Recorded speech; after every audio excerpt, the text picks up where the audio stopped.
Ready. આગળ વધીએ ચેપ્ટરમાં આગળના લેક્ચરમાં આપણે વિદ્યુત ઉર્જા જે વ્યય પામે છે એનું સૂત્ર તારી લીધું જૂલનો તાપીય નિયમ જો I2RT વીજભાર એક છેડાથી બીજા છેડા સુધી ગતિ કરે તો એની સ્થિતિ ઉર્જામાં ઘટાડો થાય છે અને સ્થિતિ ઉર્જામાં જે ઘટાડો થાય છે એ ગતિ ઉર્જા સ્વરૂપે નથી મળતી પણ ઉષ્મા ઉર્જા સ્વરૂપે વ્યય પામે છે અને પછી પાવરના સૂત્ર જોયા હતા ત્રણ P = I * V I2RT પહેલું સૂત્ર હતું પાવરનું P = I * V શ્રેણી જોડાણ માટે સૂત્ર હતું પાવરનું I2R અને સમાંતર જોડાણ માટેનું સૂત્ર V2/R આ ત્રણ સૂત્રો આપણે જોયું અને જૂલનો તાપીય નિયમ જોયો તો જૂલનો તાપીય નિયમ H = I2RT આ પ્રમાણે કોઈ પણ જે ઇન્સ્ટ્રુમેન્ટ છે કોઈ પણ વાહક તાર છે એ આવી રીતે ઉષ્માનો વ્યય કરે આટલી જૂલ ઉષ્મા ઉત્પન્ન કરે ઉષ્મા ઉર્જા ઉત્પન્ન કરે ચાલો હવે આજનો આપણો પ્રશ્ન છે કે જે અહીં ઉર્જાનો વ્યય થાય છે પાવરનો વ્યય થાય છે પાવર વેડફાય છે આ સૂત્ર પ્રમાણે ત્રણે એકબીજા ઉપર ડિપેન્ડન્ટ સૂત્ર છે તો પાવર સ્ટેશનથી જે આપણા ઘર સુધી પાવર આવે છે અથવા તો પાવર સ્ટેશનથી કોઈ પણ સિટી છે ફેક્ટરી છે ત્યાં સુધી પાવર પહોંચે તો પાવર સ્ટેશન અને જે કઈ સિટી છે એની વચ્ચે તો કિલોમીટરો માઇલોનું અંતર છે એટલા લાંબા કેબલો રાખેલા હોય અને આપણે ખબર છે જે અવરોધ જે છે એ લંબાઈ સાથે સમપ્રમાણમાં છે જો એની લંબાઈ વધારે હશે વાહક તારની તો એનો અવરોધ વધશે અને ક્ષેત્રફળ સાથે વ્યસ્ત પ્રમાણમાં છે અવરોધ જે છે એ ક્ષેત્રફળ સાથે વ્યસ્ત પ્રમાણમાં છે પણ ક્ષેત્રફળ તો બહુ વધીને બહુ જાડા વાયર તો બનાવી ન શકાય એટલે લિમિટેડ જે થાંભલા ઉપરના જે વાયર જોયા હશે એની મહત્તમ ક્ષેત્રફળ છે એ મહત્તમ જાડાઈ છે પણ લંબાઈ ખૂબ વધારે હોય તો એનો અવરોધ ખૂબ વધારે હશે અવરોધ ખૂબ વધારે હોય તો જે પાવરનો લોસ થાય છે અવરોધ વધારે છે એટલે ખૂબ વધારે થવાનો છે જે જૂલ ઉષ્મા ઉર્જા ઉત્પન્ન થવાની છે એ પણ અવરોધને કારણે વધારે થવાની છે પાવરનો ખૂબ મોટા પ્રમાણમાં વ્યય થાય કેવી રીતે વ્યય થાય સમજીએ પ્રશ્ન કંઈક આવો પૂછાય 3 માર્ક્સમાં કે શા માટે જે પાવર સ્ટેશન છે ત્યાંથી પાવરને ખૂબ ઊંચા વોલ્ટેજે ટ્રાન્સમિટ કરવામાં આવે પાવર સ્ટેશનથી જે આપણા સિટી સુધી આપણા ઘર સુધી જે પાવર આવે છે જે વોલ્ટેજ આવે છે એ ખૂબ ઊંચા વોલ્ટેજે પાવર સ્ટેશનથી ટ્રાન્સમિટ કરવામાં આવે ત્યારે આપણા સુધી પહોંચે છે તો સમજીએ પ્રશ્ન કંઈક આવો છે શા માટે પાવર સ્ટેશનથી પાવરને ખૂબ ઊંચા વોલ્ટેજે ટ્રાન્સમિટ કરવામાં આવે એટલે કે મોકલવામાં આવે છે ચાલો પ્રશ્ન કંઈક આવો છે માની લો કે કોઈ સિટી કે ટાઉન છે અને અહીંયા પાવર સ્ટેશન છે આ માઇલો કિલોમીટર સુધીનું દૂર અંતર છે અહીંયા સિટીમાં ધારો કે અહીંયા પાવરની જરૂર છે P જેટલા પાવરની જરૂર છે આ સિટીને P જેટલા પાવરની જરૂર છે કેટલા V જેટલા વોલ્ટેજ આ સિટીને વાપરવા માટે V જેટલા વોલ્ટેજ કે પાવરની જરૂર છે અને વોલ્ટેજ આપણે નોર્મલી ઇન્ડિયામાં 220 થી 240 આવે છે એટલે આપણે લખી નાખું છું વોલ્ટેજ એ 240 વોલ્ટ મતલબ કે આ સિટી આ ટાઉનને 240 વોલ્ટેજ કંઈક આટલો પાવર P જેટલો પાવરની એને જરૂર છે મોટું સિટી હોય તો વધારે પાવરની જરૂર પડે નાનું સિટી હોય તો ઓછા પાવરની જરૂર પડે માની લો કોઈ મેગા સિટી છે તો એને મેક્સિમમ પાવરની જરૂર છે તો પ્રવાહ કેટલો જોશે તો આપણે પ્રવાહ અને વોલ્ટેજનું જે પહેલું સૂત્ર છે એ પ્રમાણે લખીએ તો પાવર P = I * V તો પ્રવાહ કેટલો થશે I = P / V આટલો એને પ્રવાહ જોઈએ આ સિટીને વાપરવા માટે આટલો પ્રવાહ જોઈએ હવે આંકડા સ્વરૂપે લઈ માની લો કે આ જે સિટી છે એને P = 200 મેગાવોલ્ટ પાવરની જરૂર છે P = 200 મેગાવોટ પાવરની જરૂર છે અને વોલ્ટેજ તો કેટલા છે તો કે 240 વોલ્ટ આ સિટીને 240 વોલ્ટેજ 240 આવવા જોઈએ એમાં ઓછો થવાના છે નહીં પણ 200 મેગાવોટ જેટલો પાવર વાપરે છે ખાલી આંકડા લીધા છે આપણે તો આ સિટીને પ્રવાહ કેટલો જોશે તો આ સમીકરણમાં કિંમત મૂકીએ I = P / V તો પાવર છે 200 મેગા એટલે કે 10 ની 6 ઘાત છેદમાં 240 અને 200 ભાગ્યા 240 એટલે ભાગાકાર આવશે 0.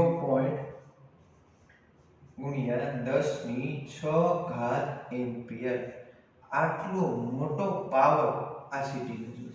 વિચાર કરો 10⁶ એમ્પિયર જેટલો પાવર, મેગા એમ્પિયર પ્રવાહ છે. આટલા ઊંચા મૂલ્યના પ્રવાહની આ સિટીની જરૂર છે. જો આટલો પાવર કદાચ નાનું સિટી હોય તો અહીંયા 100 મેગાવોટ વપરાતા હોય, 50 મેગાવોટ વપરાતા હોય તો એ પ્રમાણે પાવર ઓછા પ્રવાહની જરૂર પડે. પણ આપણે એક્ઝામ્પલ તરીકે આ લીધું કે એને આટલા પ્રવાહની જરૂર છે. એનો મતલબ એવો થયો કે અહીંયાથી પાવર સ્ટેશન આટલો ઊંચો પ્રવાહ મોકલવો પડશે. કેટલા વોલ્ટેજ? 220 વોલ્ટેજ. હવે અહીંયાથી પાવર સ્ટેશનથી જે સિટી ટાઉન વચ્ચેનું અંતર તો ખૂબ વધારે હોય.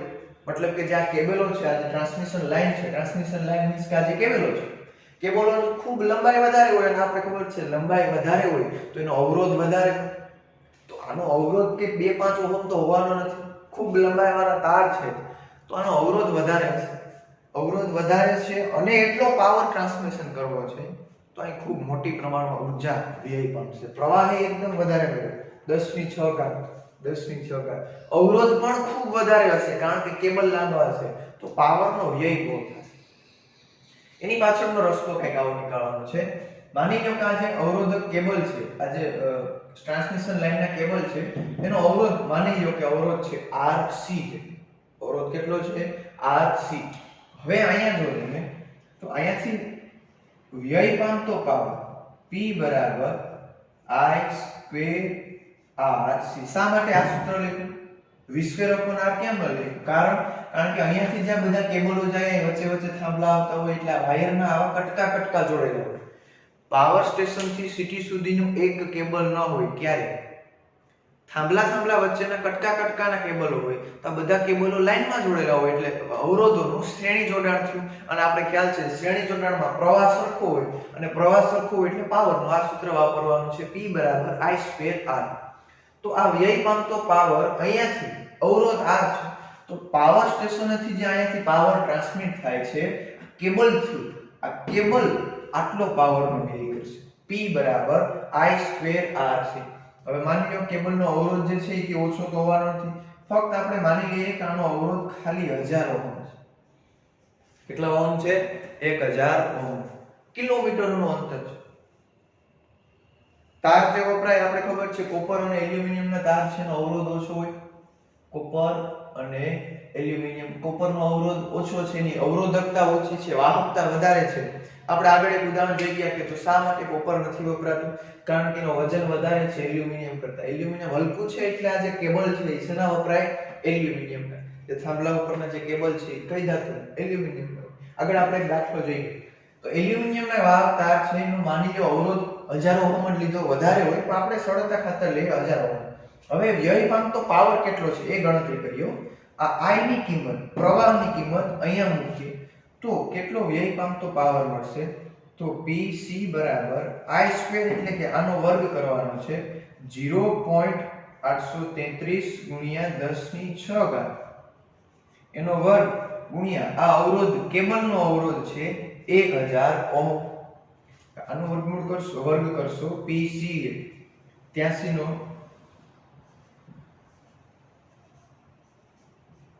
અને 10⁶ નો વર્ગ થશે 10⁻12 ગુણ્યા 1000. આને સાદરૂપ આપવું એટલે ઘાત થઈ જશે 12 ને 3 15 અને આની એપ્રોક્સિમેટલી આપણે લખી નાખીએ PC બરાબર 0.7 ગુણ્યા 10⁻15 વોટ. સિટીને કેટલો જોઈએ છે? સિટીને કેટલો પાવર જોઈએ છે? 200 મેગાવોટ. 200 મેગાવોટ ને જો ઘાત સ્વરૂપે લખીએ તો આવું થાય 2 ગુણ્યા 10⁸ વોટ પાવર આ સિટીને જરૂર છે કુલ. તો અહીંયા પાવરના ટ્રાન્સમિશન લાઈનમાં વેડફાઈ કેટલો જાય તો કે આટલો 0.7 ગુણ્યા 10⁻15. તો અહીંયાથી કેટલો પાવર મોકલવો પડે તો અહીંયા સિટીને આટલો પાવર મળે? તો ખૂબ મોટા પ્રમાણમાં પાવર મોકલવો પડે. તો આ પાવર સ્ટેશનને એકદમ વધારે પાવર ઉત્પન્ન કરવો અને જે શક્ય નથી. આ વ્યવહાર ઉપયોગમાં છે નહીં. વિચાર કરો આટલો વ્યય પામી જાય 10⁻15 જેટલો અને સિટીને જોઈએ છે 10⁸ તો અહીંયાથી ખૂબ મોટા પ્રમાણમાં પ્રવાહ મોકલવો, પાવર ટ્રાન્સમિટ કરવો. તો આ આટલું તો વ્યય પામી જાય. તો આનું પાછળનું રીઝન એવું કંઈક કરવું પડે કે આ વ્યય પામતો પાવર છે એ ઘટાડી શકે. તો વ્યય પામતો પાવર ઘટાડવો હોય તેની પાછળનું આ એક પગલું છે આવું કે આ જે પાવરનું સૂત્ર છે PC = I²RC. જો આમાંથી અવરોધ ઘટાડી દેવામાં આવે અથવા તો પ્રવાહ ઘટાડી દેવામાં આવે અથવા તો બંને ઘટી જાય તો આ વ્યય પામતો પાવર ઘટે. પણ પ્રવાહ તો ઘટાડી શકાય એમ છે જ નહીં, કારણ કે આ IC પ્રવાહ આટલો તો આ CT ની જરૂર છે, તો પ્રવાહ ઘટાડી શકાય એમ નથી. આ એક રસ્તો આપણા માટે બંધ છે. બીજો રસ્તો છે અવરોધકતા. તારને અવરોધ છે એ અવરોધ ઘટાડવાનો છે. તો હવે એ પણ શક્ય નથી કે પાવર સ્ટેશન દરેક સિટી તો કે સ્થાપવા ચાલુ કરવા પોસાય નહીં. પાવર સ્ટેશન સિટી થી દૂર હોય, ખાલી વિસ્તારોમાં પાવર સ્ટેશન હોય, ત્યાંથી અહીંયા સુધી પાવર પહોંચાડવો હોય તો માઇલો લાંબા તાર જોઈએ, તો એનો અવરોધ પણ ઘટાડી શકાતો નથી. આ તો મેં ફક્ત 1000 જ લીધો છે. અવરોધ ખૂબ વધારે હોય, આ જવાબ આટલો ન આવે, એનાથી પણ વધારે આવે. વ્યય પામતો પાવર કાંઈ કામનો નહીં, અહીંયા બનાવવાનો પણ અહીંયા સુધી પહોંચે નહીં, વ્યય પામી જાય. તો આનું સોલ્યુશન અહીંયાથી I ની કિંમત જે છે P/V એ આ સૂત્રમાં મૂકીએ તો પાવર PC I ની કિંમત શું છે P/V, P²/V² RC. શું કર્યું? અહીંયાથી I ની કિંમત P/V મૂકી દીધી, પણ અહીંયા I નો સ્ક્વેર છે એટલે P²/V². તો હવે અહીંયા ધ્યાનથી જોશો તો અહીંયા જો તો આ V² અવરોધ તો આપણે ઘટાડી શકવાના નથી, તો આ આપણા માટે કઈ કામનું છે નહીં. હવે એક વસ્તુ છે અહીંયા કે અહીંયા જો વ્યય પામતો પાવર અને અહીંયાથી જે ટ્રાન્સમિટેડ વોલ્ટેજ જે છે, અહીંયાથી જે વોલ્ટેજ દેખાય આમ ધક્કો મારવાનો છે, એ વોલ્ટેજ વચ્ચે કંઈક સંબંધ છે. સંબંધ કંઈક આવો છે. શું છે? તો PC જે છે એ વોલ્ટેજના વર્ગ સાથે વ્યસ્ત પ્રમાણમાં છે. મતલબ કે કેબલ થ્રુ વ્યય પામતો પાવર એ ટ્રાન્સમિશન અહીંયાથી જે વોલ્ટેજથી મોકલવામાં આવે એના વર્ગ સાથે વ્યસ્ત પ્રમાણમાં છે. વ્યસ્ત પ્રમાણ મતલબ જો તમારે આ વ્યય પામતો પાવર ઘટાડવો હોય તો વોલ્ટેજ વધારવા પડે. તો અહીંયાથી કંઈક એવું કરી દેવાનું છે કે અહીંયા જોઈએ છે કેટલા 240 છે, પણ જો અહીંયા 240 થી મોકલીએ, આમાં કદાચ કિંમત મૂકો તમે અહીંયા 240 નો વર્ગ, અહીંયા જોતો પાવર છે 2 × 10⁸ અને અવરોધની કિંમત મૂકો તો આ વ્યય પામતો પાવર વધી જશે.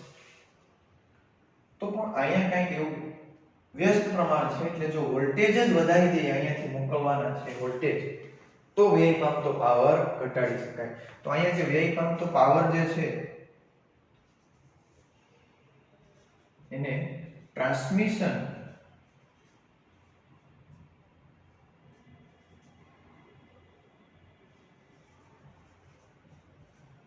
વખતે વોલ્ટેજ ખૂબ ઊંચા રાખી દેવામાં આવે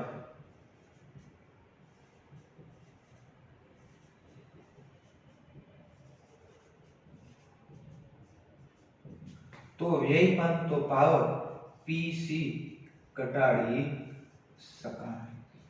તો હવે કામ આપણે એ કરવાનું છે, આ વોલ્ટેજને જ વધારી દેવાના છે. અહીંયાથી જે આપણે પાવર મોકલીએ એ વોલ્ટેજને વધારી દેવાના છે. તો અહીંયા જે પાવર ઉત્પન્ન થયો, જે વોલ્ટેજ ઉત્પન્ન થયા, એ વોલ્ટેજને સ્ટેપ અપ ટ્રાન્સફોર્મર તમે ભણી ગયા.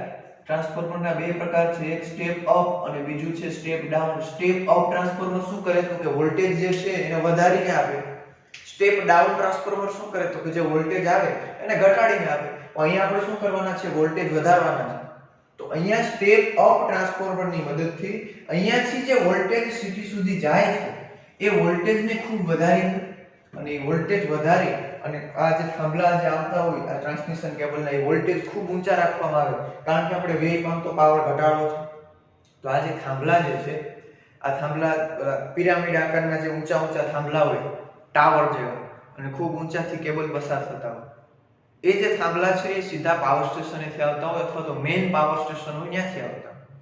એ ખૂબ ઊંચા હોય, કોઈ સિટીમાંથી નજીકથી ન પસાર થાય, રોડની સાઈડમાંથી જો પસાર થતા હોય, વસ્તીવાળા ભાગમાંથી પસાર ન થાય, કારણ જો અહીંયા કંઈક શોર્ટ સર્કિટ થાય તો આટલા ઊંચા વોલ્ટેજ કોઈ પણ સળગી જાય. હવે માની લો એ થાંભલામાં તમે નજીક જઈને જોશો તો ત્યાં બોર્ડ મારેલો હોય લાલ કલરનો અને મારી ખોપડી દોરેલી હોય, હાડકાં લખેલું હોય ડેન્જર, અને અહીંયા નીચે લખેલું હોય 66 કેવી. શું લખેલું હોય? 66 કેવી. મતલબ કે આ લાઈનમાંથી વોલ્ટેજ કેટલા જાય? 66000 વોલ્ટ. સિટીને કેટલાની જરૂર છે? 240. પાવર સ્ટેશન કેટલા મોકલે છે? 66000 વોટ. 66000 વોટ મોકલે, અહીંયા 66000 વોટ મૂકી દો એટલે વ્યય પામતો પાવર ઘટી જાય. તો અહીંયા લખેલું હોય 66000 વોટ. હવે આ જે ક્યારેક ચોમાસામાં ને જે થાંભલાની નજીક જાઓ અથવા તો ત્યાં ક્યારેક ત્રણખારા જેવો અવાજ આવતો હોય, તડતડ અવાજ આવતો હોય, થોડું થોડું સ્પાર્ક થતું હોય, કારણ વાતાવરણમાં ભેજ આવી ગયો હોય. ભેજ આવી ગયો, હવા છે વધારે સુવાહક બની ગઈ હોય, તો ત્યાં આટલો ઊંચા પ્રમાણનો વોલ્ટેજ જતો હોય એટલે એની આજુબાજુ ચુંબકીય ક્ષેત્ર ઉત્પન્ન થયું હોય અને એના લીધે જે આજુબાજુની હવા છે એનું આયોનાઇઝેશન થતું. આયોનાઇઝેશન થાય એટલે અહીંયા તીનખારા જોવા મળે. ત્યાં તમે એ પાવર સ્ટેશન, પાવર જે લાઈન જતી હોય ત્યાં ટેસ્ટર આમ વાયરથી થોડુંક દૂર રાખો ને, ટચ ન કરાવો, દૂર રાખો તો પણ ટેસ્ટરમાં તમને પાવર મળે. આટલો હાઈ વોલ્ટેજનો પાવર ત્યાંથી પસાર કરવામાં આવે અને એમાં જો કોઈ અડી જાય તો સીધે સીધો સળગી જાય. ત્યાં પછી ઘા થાય કે હોસ્પિટલ એવું કાંઈ ન આવે, સીધો ત્યાં જઈને અંતિમ સંસ્કાર થઈ જાય, કારણ કે એના વોલ્ટેજ એકદમ ઊંચા છે. આવા હજી ઊંચા વોલ્ટેજ ચાઇના છે, એનો અત્યારે વિશ્વમાં સૌથી વધારે જો હાઈ ટ્રાન્સમિશન લાઈન હોય તો એ ચાઇના પાસે છે. 1100 કિલોવોલ્ટ એ ડીસી પ્રવાહ માટેની લાઈન બનાવેલી છે. ચાઇના અત્યારે સૌથી વધારે પાવર ટ્રાન્સમિશન લાઈનનો ઉપયોગ કરે છે, કારણ પાવરનો વ્યય ઓછો થાય, વીજળીનો વ્યય ઓછો થાય. જુદા જુદા દેશોમાં જે લાઈન છે એ જુદી જુદી છે. આપણે ઇન્ડિયામાં જે રેન્જ છે એ મોસ્ટ ઓફ 66 કિલોવોટ છે. કોઈ મોટા પાવર સ્ટેશન હોય અથવા તો ખૂબ દૂર જે ઉર્જા મોકલવાની હોય તો ત્યાં 400 કિલોવોટ સુધી પણ આપણે ઇન્ડિયાની રેન્જ કંઈક આટલા સુધી છે. તો પ્રશ્ન આવો પૂછાય, શા માટે પાવર ટ્રાન્સમિશન, પાવર સ્ટેશનથી પાવરને ખૂબ ઊંચા વોલ્ટેજે ટ્રાન્સમિટ કરવામાં આવે? તો આવી રીતે વ્યવસ્થિત સમજાવો. આ આંકડા ન લો તો પણ ચાલે, સીધું પીડીએફ આવશે, એમાં સીધું શોર્ટકટ વર્ણન લખેલું છે એટલું લખી નાખવાનું છે. ખાસ આ સૂત્ર યાદ રાખવાનું છે કે જો વ્યય પામતો પાવર તમારે ઘટાડવો હોય તો અહીંયા જે ટ્રાન્સમિશનના અહીંયાથી જે વોલ્ટેજ આપવામાં આવે એ વોલ્ટેજ ખૂબ વધારી લેવામાં આવે. હવે માની લો કે આ 66000 વોલ્ટ છે, અહીંયાથી 66000 વોલ્ટેજ એ પાવર ટ્રાન્સમિટ કરી દીધો, વોલ્ટેજ ખૂબ વધારી દીધા એટલે વ્યય પામતો પાવર ઘટી ગયો. આટલો બધો વ્યય નહીં પામતો, થોડો ઘણો પાવર વ્યય પામતો હશે. અહીંયા જેટલો જોઈએ છે એટલો પાવર પૂરતો અહીંયા સિટી સુધી પહોંચી ગયો. 200 મેગાવોલ્ટ પ્રવાહ આટલો આવી ગયો, પણ વોલ્ટેજ કેટલા આવ્યા હશે? 66000 વોલ્ટ. વોલ્ટેજ કેટલા આવેલા હશે? 66000. હવે જો 66000 વોલ્ટેજ સિટીમાં જવા દેવામાં આવે તો ઘરમાં ગરી જાય તો પંખા ઉડે નહીં, આખું ઘર હળગે. બહુ ઊંચા વોલ્ટેજ છે. તો આ સીધે સીધા વોલ્ટેજ આપણા ઘરમાં કે સિટીમાં આપવામાં આવે નહીં. ત્યાં સિટીની બહાર બીજું નાનું જે પાવર સ્ટેશન હોય એ પાવર સ્ટેશનથી, મતલબ પાવર સ્ટેશન એટલે કે ટીસી જેવા, એમાં પાવર આપવામાં આવે અને ત્યાં સ્ટેપ ડાઉન ટ્રાન્સફોર્મર હોય. ત્યાં ક્યાં ટ્રાન્સફોર્મર હોય? Step down.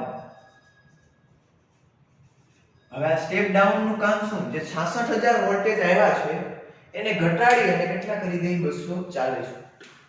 મતલબ આપણે અહીંયાથી અહીંયા સુધીનું જ કામ હતું, પાવરનો વ્યય અહીંયા થાય છે તો અહીંયાથી 66000 મોકલી દો. અહીંયા 66000 ની જરૂર નથી, અહીંયા 240 ની જરૂર છે. તો અહીંયા નાના ટીસી રાખેલા હોય અથવા તો સિટીના ઘરે ઘરે ટીસી હોય, એ ટીસીમાં પાવર જે છે 240 વોટ થઈ અને પછી આપણા ઘર સુધી આવે. એટલે ઘરમાં જે વોલ્ટેજ હોય 220 240 ની આજુબાજુ ચેન્જ થતા હોય, ક્યારેક મેક્સિમમ 300 સુધી જાય. એ આ લાઈન ઉપર આવે. તો આ ક્વેશ્ચન હતો 2 અથવા 3 માર્ક્સમાં પૂછાય. પછી આની સાથે પૂછાય ઓહમિક વ્યય એટલે શું? ઓહમિક વ્યય એટલે શું?